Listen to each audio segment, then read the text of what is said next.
here in the perimeter, there are no stars. Out here, we is stoned, immaculate. Hello and welcome. This is the C86 show. I'm David Eastaugh. As you know, we love a special guest. This week it's going to be the turn of not one but two people. It's the directors Nicholas Freeman and Ramiel Petros, who I spoke to very recently to find out more about life, love, poetry and all that other groovy stuff. But also, more importantly, they have just put a film together titled The Last Guest at the Holloway Motel. It's about a former Norwich City football player, Tony Powell, who vanished from professional football in the 70s, but later, more decades later, was found managing a West Hollywood motel. So you're going to hear more about that story and much, much more. So after several minutes of interesting but casual chat, we get down to really the reasons for such a film, and this is going to be Ramiel with his reply. This film came about rather unexpectedly. I moved to West Hollywood, just down the street from this old abandoned building called the Holloway Motel. And every day I'd walk by it and I would see an old man sitting on the balcony. So one day Nick and I went over and shouted up to him. And, long story short, that man ended up being Tony Powell, who was a one-star, footballer for Norwich City Football Club. He's in their Hall of Fame, Player of the Year in 1979. And had disappeared and hadn't been seen in the last 45 years. So we had no idea when we met him that he was the missing UK footballer. But we, met him as a motel manager running an abandoned motel and started making a short documentary about that. And then kind of through the process, we began to learn more and kind of learned more about his history. Yes, just a curiosity then, do you have a background in filmmaking and sort of the mechanics of actually how you put an idea into sort of the creation and then being able to finish the project? We both have a background in filmmaking, certainly less so in documentary. This was our first documentary project ever. But we had wanted to make something. I mean, we wanted to do some kind of short project together. It was in the middle of the writers' strikes in Los Angeles. And yeah, that's our background. We both went to school together and have wanted to make films. But yeah, truly never could have imagined this type of story or this type of documentary sort of, coming into our lives. So it was in our wheelhouse, but at the same time, completely out of our wheelhouse. So when you started sort of making the documentary about the owner of the Holloway Motel, did you just think, that's just going to be a 15-minute short, kind of quite quirky guy, probably sort of comes from sort of an odd background with alcohol on his breath and a bit of a weirdo? Did it feel like that was going to be the film at that point without being too judgmental about Tony's drinking habits? Yeah, I mean, well, we knew right away Tony is such a character. He's so funny and has a dry sense of humor and has this, I think, very British sensibility, at least to us Americans. So we knew he was a very engaging person to watch. He was the manager and was being evicted. And so we kind of knew that, there's a little bit of an arc here. We're going to be seeing him kind of leave the home he's built for himself here and kind of have to go out on, leave the motel for the first time in, 25 odd years. And so we thought that was the film at that time. Yes, absolutely. So then how did you engage him? Was he very forthcoming to talk a little bit about his background? Because obviously, as you, make the film, you can see that you have to keep pushing walls. But as a sort of just having a chat with him sort of on the balcony, when did he sort of announce his little bit of I'm from England? Oh, that's interesting. Oh, I was a professional football player. How long had you known him before that came out? It was pretty early on that he kind of mentioned it, but it was sort of in this passing kind of way that I don't think we fully appreciated how serious he was, that he was this footballer, this famous footballer. We kind of were shrugging it off a little bit at first because, I mean, what are the chances that we'd stumbled on this famous athlete? But Tony was interesting. I mean, he was kind of an enigma. I hope that comes across in the film because at the same time, he is so walled off, but he's also ready to share if you just ask him the right question. And I think early on, we asked him questions that people were not asking him for years. I mean, these are things that he had not talked about in many, many years. So while he was walled off and especially closed off on certain topics, there were certain things that he was kind of ready to talk to us about, and very quickly started sharing. So it was a interesting early time with knowing him, that we could tell there was so much underneath the surface, and what he wasn't sharing was kind of illuminating and telling us that there was a lot more underneath. So it was we were aware there was more to this story pretty early on. Yes, because obviously the film Salt Path is actually they're still going to sort of release it as the film, aren't they? Which is a story about somebody who wrote a book and it turns out to be not completely true. And then there's this academic from Cambridge who had this amazing story and that turns out not to be true. So when Tony said he was a football player, and I've met a few, and it's like, oh yeah, you played reserves for some sort of pretty lowly team, you sort of skipped the subject. But did you get to a point where you thought, oh, Tony Powell, Norwich, he was a football player, put in Norwich, and went, wow, like Tony in the 70s, quite different. And did you have to do a bit of a squint to sort of make sure the story at this stage was still hanging together? Yeah, well, I mean, I think as soon as we did the research, like you're saying, these these profiles come up, these beautiful photos of him with like long flowing hair, and these player cards and these magazine covers start popping up. And so almost immediately it's like, oh, he's not being coy. He's a really, has played 275 games in the top division, and, played for Bournemouth before that. And so kind of immediately you're like, oh no, there's like footage of him scoring a goal on YouTube, that's like, immediately as a filmmaker, you're so excited because you're like, wow, this is an entirely kind of new avenue to pursue. How did this, motel, how did this soccer player end up at this motel? And so I think that's kind of the thing about Tony's stories. Every time we learned a new piece of information, it'd make you ask another question. So you'd find out, okay, he was a soccer player. Well, then how did this become him today? And so, I think obviously we were really excited as filmmakers, and it was something that he, I think, was excited to talk about because no one had asked him any questions about him, being a soccer player for the past 3-4 decades. Yes, interesting. So you sort of realize he's not a fantasist, and you realize that the Tony now, who looks quite different to the Robert Plant of 70s football player, then, and you think, yeah, that is the same guy, and he hasn't just pretended to be that guy.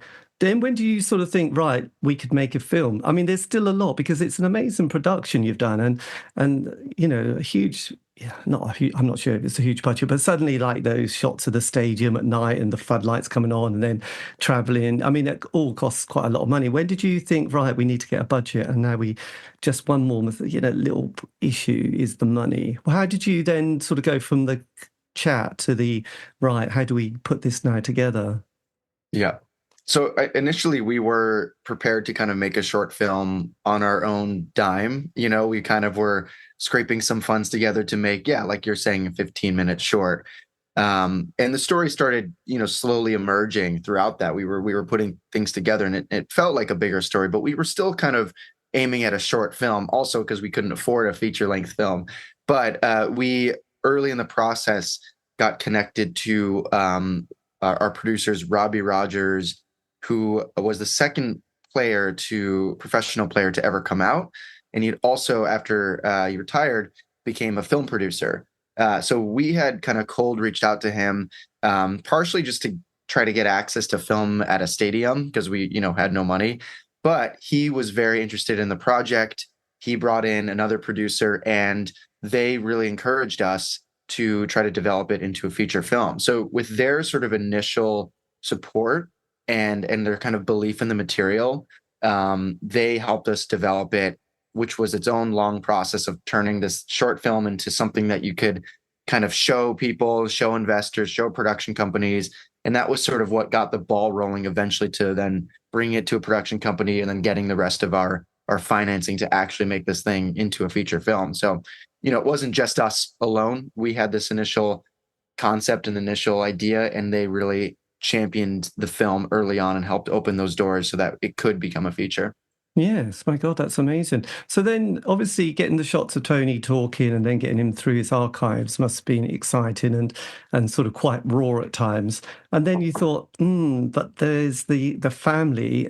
When did he start talking about his wife and the two children at this stage. Well, you know, and thinking, actually, we now need to go to England, but will they want to talk to us? Did you then have to, you must have had a lot of sleepless and excitable nights thinking about this project, mustn't you? When did you start thinking we need to reach out, but Tony hasn't spoke to them for 45 years? This might be tricky. Yeah. Well, I think it all kind of was speared by Tony in that sense. So I think when there was a feature on the table, the first thing we kind of did was said, "Hey, Tony, these producers have given us the opportunity to make this a whole movie. If that happens, do you want to be a part of this? Would you like a feature to happen?" And we sat him down and we said, "Listen, you know, if 15 minutes is one thing, but if we're doing an hour and a half here, we're going to want to like try to find your family, talk to your siblings, your old teammates. Like we are going to be trying to get photographs when you were a child. You know, this is going to become a much bigger thing." And I remember he thought about it for a little bit, and he kind of came back to us and said, "I'd like to do it." And he said, "And I don't think you're going to be able to find anyone. They're all gone, missing, dead. Like they're like everything, you know." He was like, "I've tried on the internet every now and then. Like you won't be able to find anyone." So that's kind of where we left it. And then we started, you know, continuing to film. And then kind of as it happens in the film, things in his life started to unfold that kind of impacted some urgency for him to reach out on like a faster timetable than I think we initially thought it might be. And he had a health scare and told us, "If you can find them, please find them." And so that kind of put a fire under us. And we were just doing a lot of internet sleuthing, trying to, you know, get in touch with people who had, you know, changed their last names, gotten married, moved, all these things. And so that kind of became like a very kind of organic situation of us just calling people and being like, "Hey, are you Tony Powell's brother? Are you Tony Powell's sister?" And trying to find them. Right. And they must have, were they delighted, especially the sisters? I know the brother's in the care home, isn't he? But were they kind of excited? I mean, you must have been having to be really sensitive about all this, saying, "By the way, we've found your brother, and B, we're making a film, and actually we'd love to see you." I mean, there must have been quite a lot of sensitive emails and conversations. Yeah, completely. I mean, this was territory that, you know, we had never been in, and we tried every single day to ask ourselves, how do we approach this? You know, how do we do this in the right way? You know, we're talking about you know, estranged family members that have not seen each other longer than we've even been alive. You know, I mean, this is something that to us we could not even begin to fathom the gravity, the emotional weight of it. So we treaded very cautiously, very carefully, and we tried to let, you know, them sort of lead the way in terms of what they were comfortable with, how soon they were comfortable speaking to each other, and it wasn't just this immediate, "Oh my gosh, let's talk to him right away." I mean, it was sort of a very strange initial first steps where they weren't even sure who we were, what our intentions were. They were completely Denise, Tony's sister, was convinced we were trying to extort him. You know, she could not believe the circumstance in which we were calling. But of course, you know, once the shock kind of died down, then immediately, yes, they wanted to speak to him. They wanted to see him. They wanted to confirm this was their brother. They had been trying so many years on their end to find him, and to no success. So, you know, just believing that it was real, it was genuine, was the first, I think, big hurdle for his sisters. But yeah, once we got over that, I mean, they showed themselves to be who they are, these completely sweet, compassionate, forgiving people. And from there, that's really what guided it and what made it possible and what made it kind of work. Yes, and also a certain amount of urgency as everyone was getting older. Did you, when you started it, did you kind of have quite a firm storyboard of how it was going to look, or did you just get stuck in doing the interviews with Tony, going through his bits and pieces and his kind of friends and employees that he had at the motel? Did you start with that first, or did you sat down and tried to work out how it was going to sort of come together? You know, the thing with documentaries, every 2 weeks you have a new vision in your head for what it's going to be, because it's constantly changing. You know, when we first thought it was going to be a feature, we thought, okay, great, it's mostly going to be about his career and his past. obviously that he was a closeted player. We felt that that was going to be the bulk of the film, and we thought the film would end with Tony moving out of the motel. If you end up watching the movie, he ends up moving out of the motel at, minute 30, because there's, an hour's worth of stuff that we never could have anticipated. I think we were lucky enough in that so much was happening in real time that we kind of just let that be the guide. It was really important for us how we discovered information, the order in which we understood it. We wanted the audience to kind of receive the information that same way. Meet him at the motel like we met him, find out that he was a player, and kind of go along that journey with the way we met Tony. And then everything that happens after that kind of happens as it unfolded in real time. I think with documentaries sometimes, now that we've made one, we can kind of see when they're moving things around to fit a structure. Ours, I would say, besides like the interviews kind of getting moved around, really everything is happening in real time in order that it happened in real life. Right, yes. So that kind of dictated the film. Yeah, because the pace of it is quite interesting. It kind of starts quite gently, doesn't it? And sort of nudging him along, sort of getting him to talk. And then Erica's fantastic. I thought she was great in the film. She comes over really well. And just looking at these pictures, and it has that sort of quite wholesome quality, thinking, God, okay, that's 20 minutes. I'm not sure what they're going to do for the rest of it. And then there's those other bits. There's the sort of, his kind of drinking habits of Southern comfort, which, I mean, he was joking about it. Was he quite a serious alcoholic, or is he a serious alcoholic? I would say no longer. No longer. Oh, right. The film healed him. Oh, that's good. I don't know about that. He liked his drink, but I mean, men of his generation and especially a lot of the footballers, they were drinkers. Yes. But it didn't feel as though it was like I think it's really just the men of his generation and the men who played football in England, British folks of his generation. I mean, they definitely love the drink.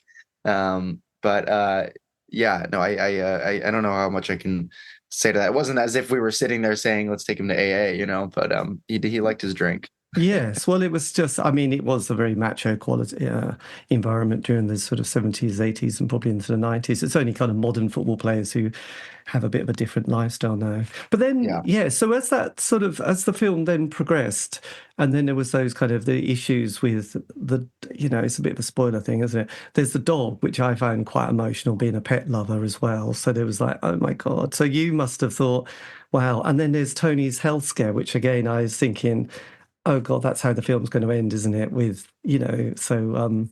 thankfully it doesn't, as I was starting to wonder. But yeah, so that, as filmmakers, did you suddenly have a bit of a panic on those kind of moments?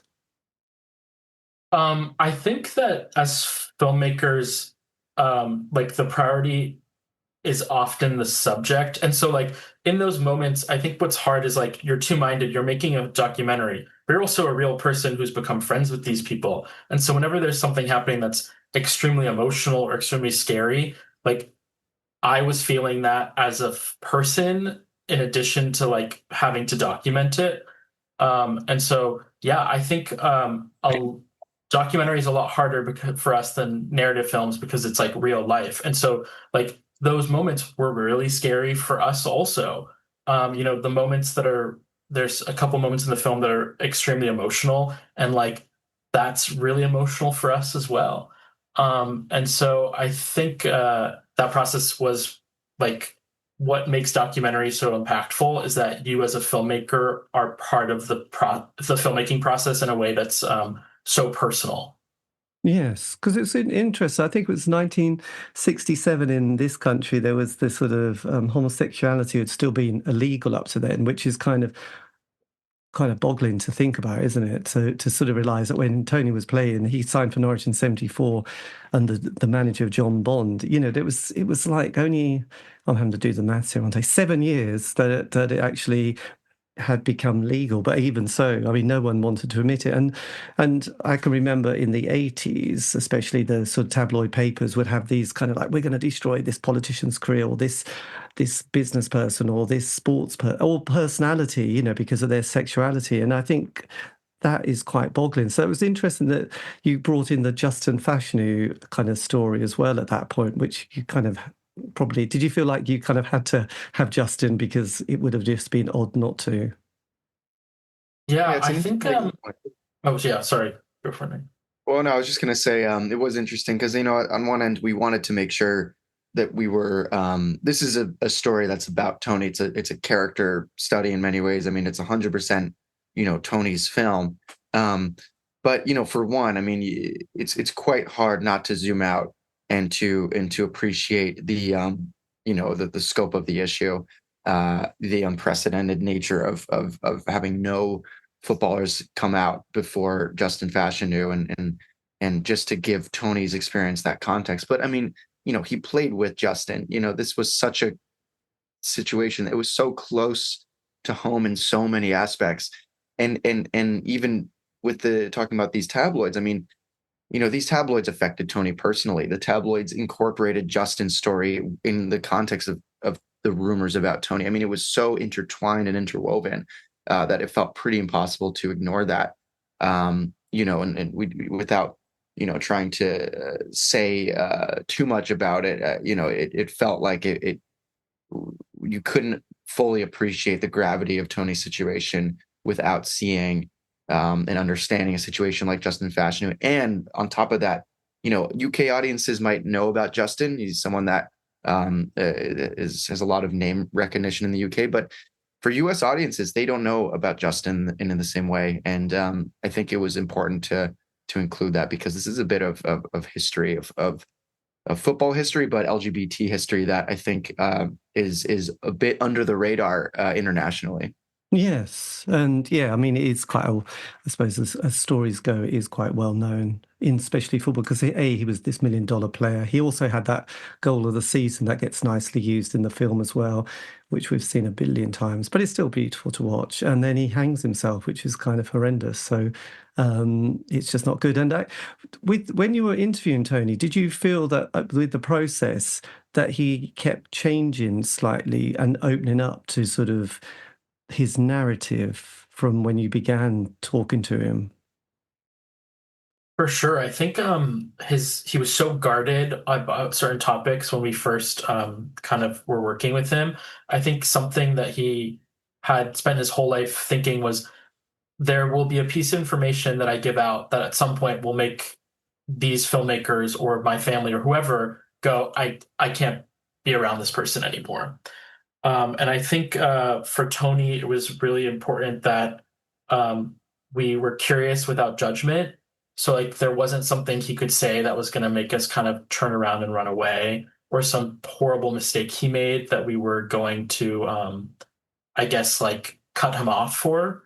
And I think it was so impactful to him, the reconnecting moments he has in this film. He reconnects with one of his partner's siblings, and then of course he reconnects with his siblings.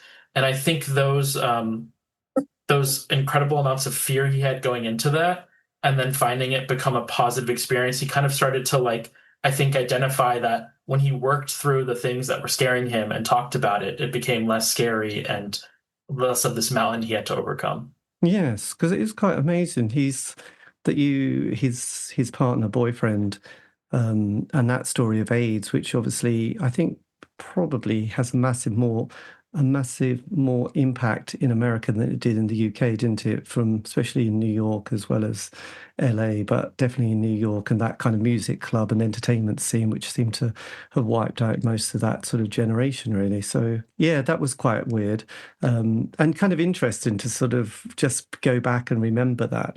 So then from then there's the sort of the bit where you come to England. So is it the case that you all come to England with Tony at this sort of second half? No, I mean, I want to be slightly aware of how to phrase it in case there's like spoilers embedded in how I answer it. But I mean, just to keep it broad, we didn't go at first with Tony due to an unforeseen complication that he couldn't get on the flight with us. I mean, I think we wanted him to come originally, and then so we did 2 trips. We did one without him, and then we the rest is on the screen. I'm so bad at dancing around this. Yes. Yeah, so you actually sort of did you do the groundwork then for your first trip to England? Yeah, well, a lot of people, like particularly his family, that was the first time we met them. Was we did a trip very early on where we kind of filmed at the club and kind of just like came on a fact-finding mission. It's very hard to get photographs and Yeah. videos because not a lot's been digitized. So we were kind of literally going through boxes at the Norwich City Football Club, looking at stuff, and that was kind of an opportunity where we could meet, Tony's siblings and kind of explain what was happening with the film without, cameras. And so, yeah, it was kind of an initial like we got to meet some of his teammates and do some interviews with them and kind of figure out like what Norwich was like and all those things. Yes. So you met his daughters on that first trip. No. So, we're going to try to keep some stuff that feel important to the I guess like the viewer experience. Yes, yeah, try kind of, not to yes. kind of talk about that. I know it's Was it it's quite, I mean, just on the practical level, was it kind of easy to sort of get access into the city, Norwich City, Carrow Road, and sort of get them to do, I mean, I'm obsessed about the floodlight picture, aren't I? But it was just a big production number. Were you like, could you turn them off and on? Yeah, I think they Nick were was amazing. controlling them, right? Yeah, I was up in the stands. I have never had a bigger power trip. For the context of anyone watching, I was able to commandeer the lights of Carrow Road, the stadium at Norwich, and just turn off any light I wanted, turn on any light I want. I was playing God, and for like an hour. They were so open. They, as soon as we said we have a former player, that we're making a film about, they said absolutely. They opened the gates for us. They said whatever you guys need, and they didn't. It's not like they charged us. They didn't do anything. They were so accommodating about it. They were beautifully yeah, supportive of it. And during the season too, while they're busy and running around, I mean, we're coming in there with our cameras, and it's not like we're helping promote their current roster or drive current ticket sales or anything. We're talking about an old player that hadn't come around for 40 plus years, and that just goes to show the importance they put on their fandom, their legacy. They really care about their fans, and there's a lot of fans who still know Tony, so I think they appreciate the highlighting of these former players. So yeah, we couldn't say enough positive things about And were those players, because I think one of them was Kevin Bond, I can't remember who the other two were, Yeah. were they fascinated and intrigued of what you had found and the story of Tony? Were they like, wow, because had they completely kind of not cut ties, but was he completely off their radar? He was. I think the last anyone had ever heard about Tony was there was kind of this flurry of tabloids that kind of hit the UK in the 80s, probably early 90s also. They had been trying to find Tony for Norwich was celebrating its 100th year, and there were a handful of players they couldn't find. And so that kind of reignited the search for Tony. Tony, was in America and not necessarily even aware about the stuff that was being written about him in the UK. But for all those players, there were so many rumors that like went as far as like Tony moved to America and become a woman. And so I think when we first reached out, there was just kind of a bit of curiosity because they knew that there was kind of some sensationalism around his story. Yes. But so like once we kind of explained he was like a motel manager, I think they were kind of like, oh, that's so unexpected. I was picturing him, doing something else. It depends. Kevin Bond, they were very good friends. They had known each other in Bournemouth and beyond. So I think there were certain people that had a much more personal relationship with him that I think was more challenging because they, I think, were hurt and there's kind of feelings involved about like not being in contact with someone. And so for them, it's such a joy that they got to get reconnected. I think for some of the other players like Mick Maguire, they were teammates with Tony. And so that it was a little more about their experience playing more than it was a personal relationship. Yes.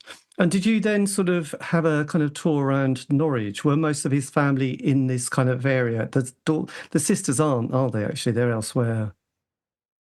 Yeah, his family's in Bristol. So we kind of we were going from Bristol, London, and Norwich. We got to bop around. And did you ever make contact with the ex-wife? No. Yeah. Is I she will still say, yeah. Is she still alive? She is, Yes. yeah. We got connected with his children first, and kind of navigated that relationship through them. Obviously, we try to be mindful of, like, there are people who kind of have a bigger role in the documentary that participated, and those contacts, like, came later in the filmmaking process, and we kind of took their lead for how involved they wanted to be or not. Yes. Was that the most complicated or the most tricky relationship? Because obviously the daughters, you haven't seen their father for decades. They're basically all life. How did that pan out? How did that go? Did they want You're to gonna talk have to to you, watch but the off movie to find camera? out. Yeah, that one's we have to hold that one as close to the movie as possible. But Were of they course, were they yeah. pleased? Were they kind of pleased to know a bit of the story then of what You're happened? stealing our post Q&A Yes, I updates. know. That's bad. So then, because one of the sisters, then, because that's fascinating.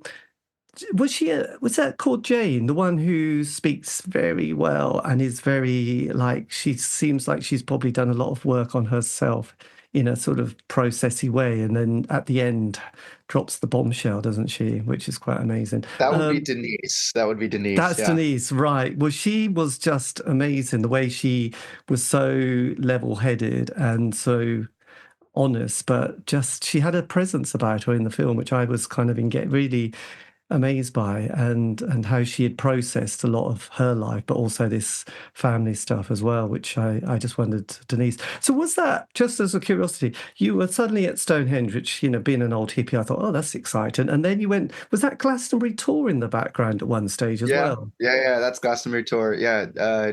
Yeah. That's very nearby, Denise. Yeah. Very close to Stonehenge was Glastonbury. on the way from the airport to Bristol. We noticed that our first trip out, and so we did a quick little pit stop there the second time. And yeah, Glastonbury was, it's just, England is so beautiful. In America, everything is new. Like, in California, the oldest things are from the 50s, and so to get to go to England and have these, like, beautiful landscapes, beautiful kind of locations that are hundreds of years old, thousands at Stonehenge is amazing. Yes, I know, castles and churches by the truckload, really. But then you found the brother. Why then? Was this the first time Tony had been to England for that period, since leaving in the 80s? Yeah. Yeah. I'm also like, yeah. Another. I'm like, I keep trying to dance around it. Yes, I'll say yeah. sure. So for you, and seeing these kind of family connections, because there's a lot of emotional bits. The obviously the one with the dog, but then him talking about his father and mother was very emotional, which I found quite sort of engaging. And then sort of the brother as well. I mean, were you at this stage? It was a bit like a marathon. You're thinking, God, we got 3/4 of the way around. It's going well, but this is just amazing what you've sort of been able to uncover and film. Were you kind of chuffed at this point? I mean, there's What is so many.